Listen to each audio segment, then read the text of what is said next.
جنت کی قیمت بتائی حضور نے کہ اگر تو جنت چاہتا ہے تو کسی پھنسے ہوئے کی گردن چھڑانی ہوگی یا کسی غلام کو آزاد کرنا ہوگا، اور اگر تیرے پاس یہ ہمت نہیں ہے، تیری مالی صورتحال ایسی نہیں ہے کہ تو غلام آزاد کر سکے، کسی مقروض کا قرض ادا کر کے کسی پھنسے ہوئے کی گردن چھڑا سکے، تو دو کام کر لینا، کسی بھوکے کو کھانا کھلا دینا، کسی پیاسے کو پانی پلا دینا۔ ان دو چیزوں کے بدلے کے اندر تیرا رب تجھ کو جنت عطا کرے گا۔ یہ سودا کوئی مہنگا تو نہیں ہے، کسی ضرورت مند کی ضرورت کو پورا کر دینا،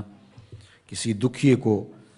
کسی پریشان حال کو، کسی مفلوق الحال کو، پیاس اور بھوک سے تڑپتے ہوئے شخص کی ضرورت کو پورا کر دینا، یہ دخول جنت کا سبب اور ذریعہ قرار پایا۔ آقا کریم علیہ السلام نے ارشاد فرمایا، 3 اشخاص ہیں اللہ قیامت کے دن ان کے ساتھ ہم کلام نہیں ہوگا اور نہ ان کی طرف نظر رحمت سے دیکھے گا۔ ان 3 اشخاص میں سے ایک شخص کا ذکر کیا کہ ایسا شخص جو کسی ارض فولاد میں، کسی جنگل میں، کسی اجاڑ میں تھا اور اس کے پاس پانی موجود تھا، اور کوئی اور شخص بھی اس جنگل میں پھنسا ہوا ملا تو اس نے اس سے 2 گھونٹ پانی مانگا، حالانکہ اس کے پاس اتنا پانی تھا کہ اگر 2 گھونٹ پانی دے دیتا تو اس کے پاس تو پانی پھر بھی موجود رہتا، لیکن اس نے اس ڈر سے کہ ابھی میرا سفر لمبا ہے تو میں اس کو کیوں دوں، تو اس نے پانی نہیں دیا۔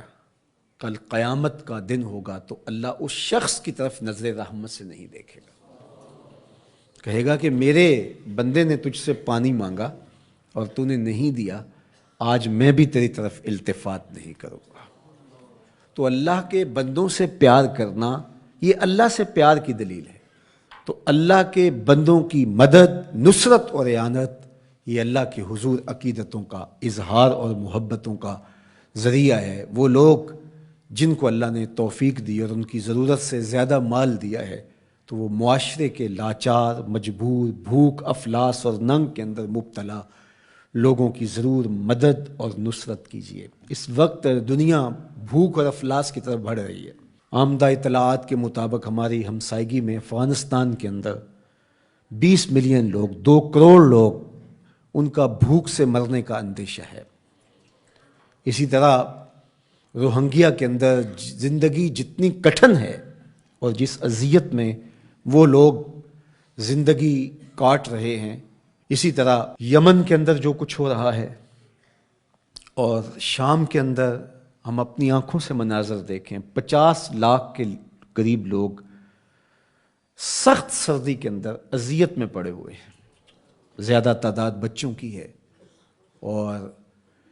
یتیموں کی ہے، بیوگان کی ہے، بوڑھوں کی ہے، مفلوق الحال لوگ جبر مسلسل کی طرح زندگی کے دن کاٹ رہے ہیں۔ ہمارے تھر کے اندر دیکھیے، زندگی کی بنیادی سہولتیں بھی ان کو نصیب نہیں ہیں۔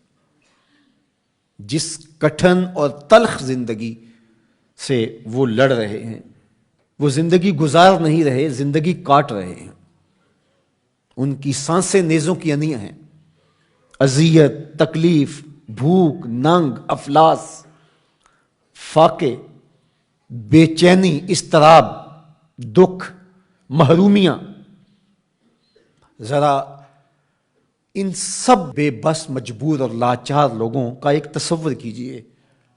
اور ہم اپنے گھروں کے اندر جو آسودہ زندگی بسر کر رہے ہیں، تو کیا